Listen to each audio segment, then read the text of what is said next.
દોસ્તો, આ વાર્તા અમદાવાદ શહેરની એક સાચી ઘટના છે। અમદાવાદ શહેરમાં એક નાનો પરિવાર છે। પરિવારના મોટા સભ્યનું નામ વિકાસ છે। તેમની ઉંમર લગભગ 55 વર્ષ છે। તેઓ મજબૂત વ્યક્તિ છે અને તે ગામના મોટા માણસ છે।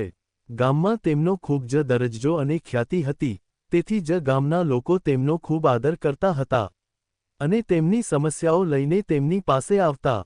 તેમની પાસે ઘણા પૈસા અને ઘણી મિલકત હતી। તેમના ઘરે ઘણા બધા નોકરચાકર કામ કરતા હતા। તેમની પત્નીનું 4 વર્ષ પહેલા કેન્સરને કારણે અવસાન થયું હતું। વિકાસનો એકમાત્ર પુત્ર જયેશ 24 વર્ષનો હતો। તેણે પોતાનો અભ્યાસ પૂર્ણ કર્યો હતો અને એક કંપનીમાં એન્જિનિયર તરીકે કામ કર્યું હતું। જયેશ 24 વર્ષનો યુવાન હતો, તેથી તેના પિતા તેના લગ્નની ચિંતા કરતા હતા। તેઓ શક્ય તેટલી વહેલી તકે તેમના પુત્રના લગ્ન કરાવવાનું વિચારી રહ્યા હતા। તેથી તેમણે તેમના ઘણા મિત્રો અને સંબંધીઓને કહ્યું કે તેઓ તેમના પુત્ર જયેશના લગ્ન કરાવવા માંગે છે। જો કોઈ સારી છોકરી હોય તો મને કહેજો।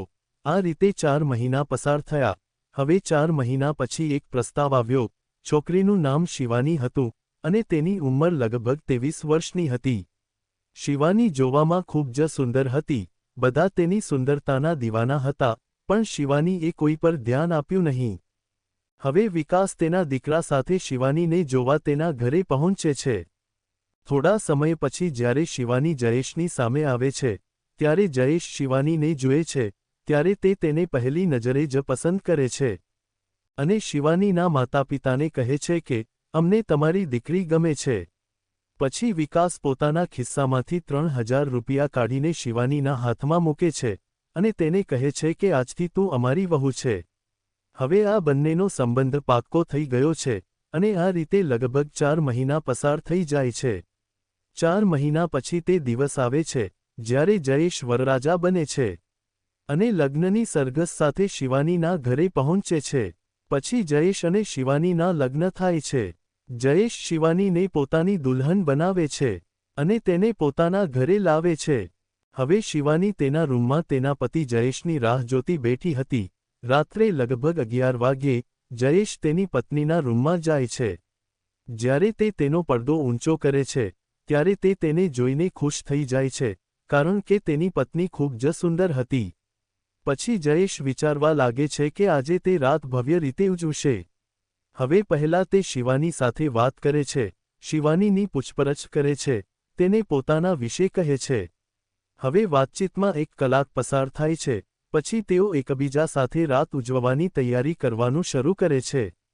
પછી જ્યારે જયેશ શિવાની સાથે રાત ઉજવે છે, તો 10 મિનિટમાં તેને રજા મળી જાય છે અને તે સૂઈ જાય છે। હવે શિવાની વિચારી રહી હતી કે તે આ રાતને યાદગાર રાત બનાવવા માંગતી હતી, પણ મારા પતિએ મને સાથ ન આપ્યો। હવે તે પણ વિચારી રહી હતી કે આ પહેલી રાત છે। પહેલી રાતમાં જ વ્યક્તિને ડર લાગે છે। શું આ જ કારણ છે કે તેને 10 મિનિટમાં રજા આપવામાં આવી? શા માટે તેણે મને સાથ ન આપ્યો? હવે શિવાની આ વિચારને મનમાં રાખીને સૂઈ જાય છે અને આગલી રાત આવવાની રાહ જોવા લાગે છે। પછી જ્યારે આગલી રાત આવે છે, તો રાત્રે 10 વાગ્યાની આસપાસ શિવાની તેના રૂમમાં બેઠી હતી અને તેના પતિના આવવાની રાહ જોઈ રહી હતી। પછી રાત્રે 10 વાગ્યાની આસપાસ જયેશ શિવાનીના રૂમમાં જાય છે અને સૂવા લાગે છે। પછી શિવાની તેને કહે છે, શું તું સૂઈ રહ્યો છે? હું ઈચ્છું છું કે તું મને પ્રેમ કરે, મારી ઈચ્છા પૂરી કરે। ગઈકાલે આપની રાત હતી, હું આ રાતને યાદગાર બનાવવા માંગતી હતી, પણ તમે મને સાથ ન આપ્યો અને 10 મિનિટમાં જ તમે રજા આપીને સૂઈ ગયા। છેવટે મારી પણ ઈચ્છાઓ છે, મારી પણ જરૂરિયાતો છે। જો તમે આ બધી પૂરી નહીં કરો તો કોણ કરશે? પછી જયેશ તેને કહે છે કે મને ઊંઘ આવી રહી છે, હું થાકી ગયો છું, તું પણ સૂઈ જા, હું પણ સૂઈ રહ્યો છું। હવે શિવાની તેની વાત માની લે છે અને તે પણ સૂવા લાગે છે। જયેશ દરરોજ કોઈને કોઈ બહાનું કાઢતો હતો। તે શિવાનીને કહેતો હતો કે ક્યારેક મને ઊંઘ આવી રહી છે, ક્યારેક હું થાકી જાઉં છું, ક્યારેક મને સારું નથી લાગતું। આ રીતે 10 દિવસ પસાર થાય છે। એક દિવસ રાત્રે 10 વાગ્યાની આસપાસ શિવાની જયેશ સાથે ઝઘડો કરવા લાગે છે। તેને બધી પ્રકારની વાતો કહે છે અને કહે છે કે તું અલગ છે, કંઈ તારા નિયંત્રણમાં નથી। તે મારું જીવન બરબાદ કરી દીધું છે, મારી કોઈ કિંમત નથી, જો મને ખબર હોત કે તું આવો છે, તો હું તારી સાથે લગ્ન ન કરત. હવે તેના સસરા બહાર ઊભા રહીને આ બધું સાંભળી રહ્યા હતા. હવે શિવાની તેના પતિને બધી પ્રકારની વાતો કહી રહી હતી, તે તેને ઠપકો આપી રહી હતી, તેના પર ગુસ્સે થઈ રહી હતી. પછી જયેશ શિવાનીને કહે છે કે, મેં ઘણા ડોક્ટરોની સલાહ લીધી છે, ઘણી દવાઓ પણ લીધી છે, પણ જ્યારે તેમને કંઈ થયું નથી. તો હું શું કરી શકું?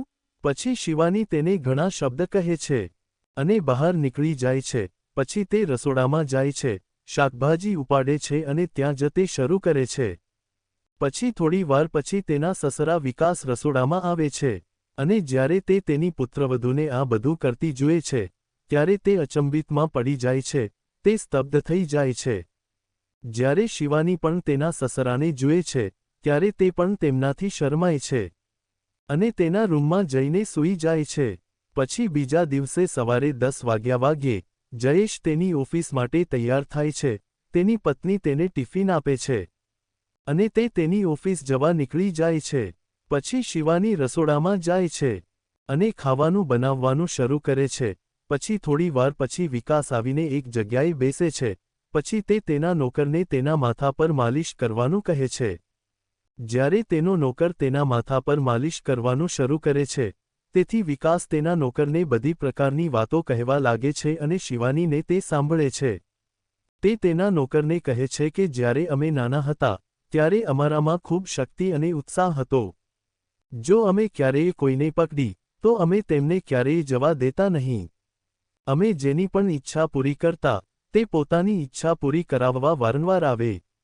જ્યારે શિવાની તેના સસરા પાસેથી આવી વાતો સાંભળે છે, ત્યારે તે હસવા લાગે છે. પછી થોડી વાર પછી વિકાસ તેના નોકરને બજારમાં જઈને બજારમાંથી શાકભાજી લાવવા કહે છે. પછી તેનો નોકર બજારમાં જાય છે. પછી થોડી વાર પછી વિકાસ તેની પુત્રવધૂ શિવાનીને કહે છે, પુત્રવધૂ, મારા માથામાં થોડો દુખાવો થઈ રહ્યો છે, કૃપા કરીને મારા માથા પર માલિશ કરો. પછી શિવાની તેના સસરાના માથા પર તેલથી માલિશ કરવાનું શરૂ કરે છે. વિકાસને ખૂબ મજા આવી રહી હતી, તે ખૂબ જ ઉત્સાહિત થઈ રહ્યો હતો. તે ધીમે ધીમે શિવનીની નજીક આવી રહ્યો હતો અને શિવાની પણ તેનો વિરોધ કરતી ન હતી. હવે વિકાસની હિંમત વધુ વધી ગઈ હતી. તે તેની પુત્રવધૂને પોતાના હાથમાં લે છે અને તે તેને લઈને રૂમમાં લઈ જાય છે. શિવાની ઈચ્છતી હતી કે તેના સસરા તેની સાથે કંઈક કરે, તેથી જ શિવાની વિરોધ કરતી ન હતી. હવે રૂમમાં ગયા પછી આ બંને ક્રિકેટનો ખેલ શરૂ કરે છે.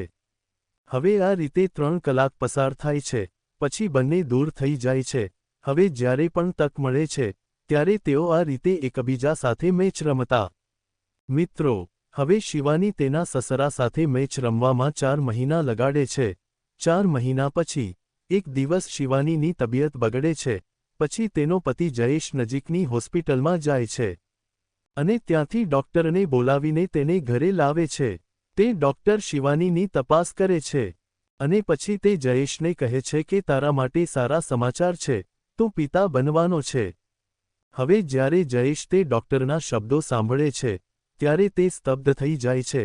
તેના હોશ ઉડી જાય છે અને તે વિચારવા લાગે છે કે મારી પત્ની સાથે કંઈ થયું નથી, તો તે માં કેવી રીતે બને?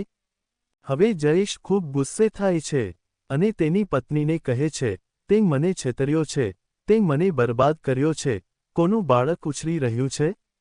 હવે તે તેની પત્ની સાથે સારું નથી કરતો અને તેને બધી પ્રકારની વાતો કહે છે. અને જ્યારે મામલો હાથમાંથી નીકળી જાય છે, ત્યારે વિકાસ તેના પુત્રને કહે છે, તું જાણવા માંગે છે કે તેનામાં કોનું બાળક ઉછરી રહ્યું છે? પછી હું તને કહીશ. પછી વિકાસ તેને કહે છે કે તારી પત્નીના માં ઉછરતું બાળક મારું છે.